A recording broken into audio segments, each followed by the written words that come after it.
Welcome to the Daily Walk Podcast, brought to you by Walk Thru the Bible. The Daily Walk Podcast is a daily devotional that will guide you on a life-changing journey through the Bible in 1 year. Join us every day to hear the entire Bible in a year alongside a daily devotional thought that will help bring God's Word alive for you. Today's Daily Walk devotion comes from Nehemiah chapters 3 through 4.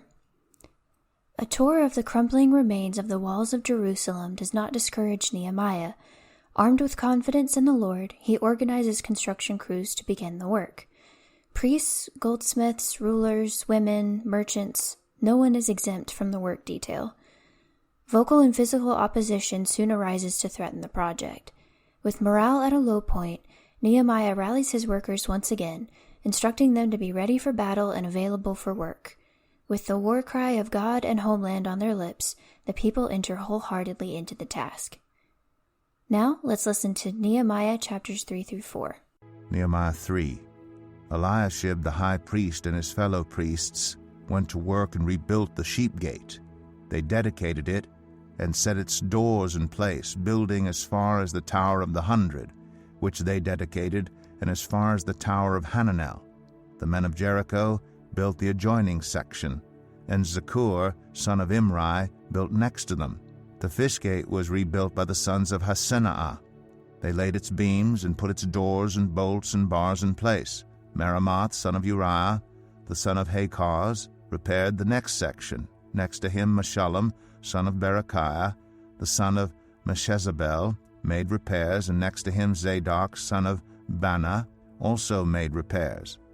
The next section was repaired by the men of Tekoa, but their nobles would not put their shoulders to the work under their supervisors. The Jeshanah gate was repaired by Joiada, son of Paseah, and Meshullam, son of Besadai. They laid its beams and put its doors with their bolts and bars in place. Next to them repairs were made by men from Gibeon and Mizpah, Melatiah of Gibeon, and Jadon of Maronoth, places under the authority of the governor of Trans-Euphrates. Uzziel, son of Harhiah, one of the goldsmiths, repaired the next section, and Hananiah, one of the perfume makers, made repairs next to that. They restored Jerusalem as far as the broad wall. Rephaiah, son of Hur, ruler of a half-district of Jerusalem, repaired the next section. Adjoining this, Jedaiah, son of Haramath, made repairs opposite his house, and Hatush, son of Hashabneiah, made repairs next to him. Malchijah, son of Harim, and Hashub, son of Pahath-Moab, repaired another section and the Tower of the Ovens. Shalem, son of Halohesh, ruler of the half-district of Jerusalem, repaired the next section with the help of his daughters. The Valley Gate was repaired by Hanun and the residents of Zanoah. They rebuilt it and put its doors with their bolts and bars in place. They also repaired 1,000 cubits of the wall as far as the Dung Gate. The Dung Gate was repaired by Malchijah, son of Rechab, ruler of the district of Beth Hakerem. He rebuilt it and put its doors with their bolts and bars in place. The Fountain Gate was repaired by Shalon, son of Kol-Hoseh, ruler of the district of Mizpah. He rebuilt it, roofing it over, and putting its doors and bolts and bars in place. He also repaired the wall of the pool of Siloam, by the king's garden, as far as the steps going down from the city of David. Beyond him, Nehemiah, son of Azbuk, ruler of a half-district of Beth-zur, made repairs up to a point opposite the tombs of David, as far as the artificial pool and the house of the heroes. Next to him, the repairs were made by the Levites, under Rehum, son of Bani. Beside him, Hashabiah, ruler of half the district of Keilah, carried out repairs for his district. Next to him, the repairs were made by their fellow Levites under Binnui, son of Henadad, ruler of the other half-district of Keilah. Next to him, Ezer, son of Jeshua, ruler of Mizpah, repaired another section, from a point facing the ascent to the armory as far as the angle of the wall. Next to him, Baruch, son of Zabbai, zealously repaired another section, from the angle to the entrance of the house of Eliashib the high priest. Next to him, Meremoth, son of Uriah, the son of Hakaz, repaired another section, from the entrance of Eliashib's house to the end of it.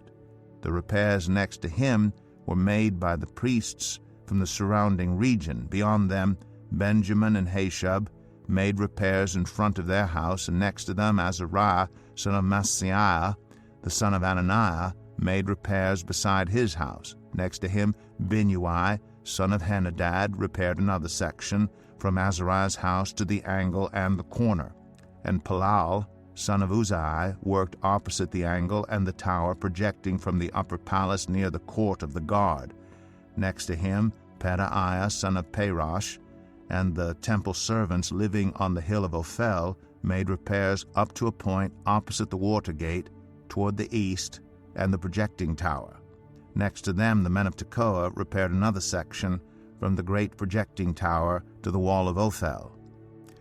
Above the horse gate, the priests made repairs, each in front of his own house. Next to them, Zadok, son of Immer, made repairs opposite his house. Next to him, Shemaiah, son of Shechaniah, the guard at the east gate, made repairs. Next to him, Hananiah, son of Shelemiah, and Hanan, the sixth son of Zalaph, repaired another section. Next to them, Meshullam, son of Berechiah, made repairs opposite his living quarters. Next to him, Malchijah, one of the goldsmiths, made repairs as far as the house of the temple servants and the merchants opposite the inspection gate, and as far as the room above the corner. And between the room above the corner and the sheep gate, the goldsmiths and merchants made repairs. Nehemiah 4. When Sanballat heard that we were rebuilding the wall, he became angry and was greatly incensed. He ridiculed the Jews, and in the presence of his associates and the army of Samaria, he said, "What are those feeble Jews doing? Will they restore their wall? Will they offer sacrifices? Will they finish in a day? Can they bring the stones back to life from those heaps of rubble burned as they are?" Tobiah the Ammonite, who was at his side, said, "What are they building? Even a fox climbing up on it would break down their wall of stones." Hear us, our God, for we are despised. Turn their insults back on their own heads. Give them over as plunder in a land of captivity. Do not cover up their guilt or blot out their sins from your sight, for they have thrown insults in the face of the builders. So we rebuilt the wall till all of it reached half its height, for the people worked with all their heart. But when Sanballat, Tobiah, the Arabs, the Ammonites, and the people of Ashdod heard that the repairs to Jerusalem's walls had gone ahead and that the gaps were being closed, they were very angry. They all plotted together to come and fight against Jerusalem and stir up trouble against it. But we prayed to our God and posted a guard day and night to meet this threat. Meanwhile, the people in Judah said, "The strength of the laborers is giving out, and there is so much rubble that we cannot rebuild the wall." Also our enemies said, "Before they know it or see us, we will be right there among them and will kill them and put an end to the work." Then the Jews who lived near them came and told us 10 times over, "Wherever you turn, they will attack us." Therefore I stationed some of the people behind the lowest points of the wall at the exposed places, posting them by families with their swords, spears, and bows. After I looked things over, I stood up and said to the nobles, the officials, and the rest of the people, "Don't be afraid of them. Remember the Lord, who is great and awesome, and fight for your families, your sons and your daughters, your wives and your homes." When our enemies heard that we were aware of their plot and that God had frustrated it, we all returned to the wall, each to our own work. From that day on, half of my men did the work, while the other half were equipped with spears, shields, bows, and armor. The officers posted themselves behind all the people of Judah who were building the wall. Those who carried materials did their work with one hand and held a weapon in the other, and each of the builders wore his sword at his side as he worked, but the man who sounded the trumpet stayed with me. Then I said to the nobles, the officials, and the rest of the people, "The work is extensive and spread out, and we are widely separated from each other along the wall. Wherever you hear the sound of the trumpet, join us there. Our God will fight for us." So we continued the work, with half the men holding spears, from the first light of dawn till the stars came out. At that time I also said to the people, Have every man and his helper stay inside Jerusalem at night, so they can serve us as guards by night and as workers by day. Neither I, nor my brothers, nor my men, nor the guards with me took off our clothes. Each had his weapon, even when he went for water. Here's our Daily Walk devotional thought for today. Good management is getting things done through people, and few Bible characters can match the organizational and managerial skills of Nehemiah. The monumental task of constructing the walls of Jerusalem could not have been accomplished by one man, regardless of how gifted or brilliant he might have been.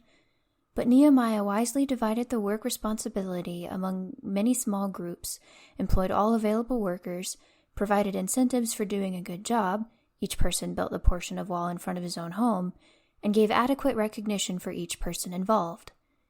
Where in your life can you employ the Nehemiah managerial principles? Think through your church and school responsibilities, community service, or duties at work. Where could delegation of responsibility, with authority, incentives, and recognition, help to multiply your time and talents? Plan a strategy to delegate an area of work where your physical presence is not absolutely required. Remember, others are looking for work too. Thank you for joining us today for the Daily Walk podcast from Walk Thru the Bible. Be with us tomorrow as we continue our life-changing journey through the Bible in a year. Love this episode of the Daily Walk podcast? We'd love for you to rate and give us a review on iTunes or Google Play. Make sure you subscribe so you won't miss an episode as we walk through God's Word together. For more resources to help you live God's Word, visit walkthru.org. That's WALKTHRU.org. Walk through the Bible. Take a walk, change the world.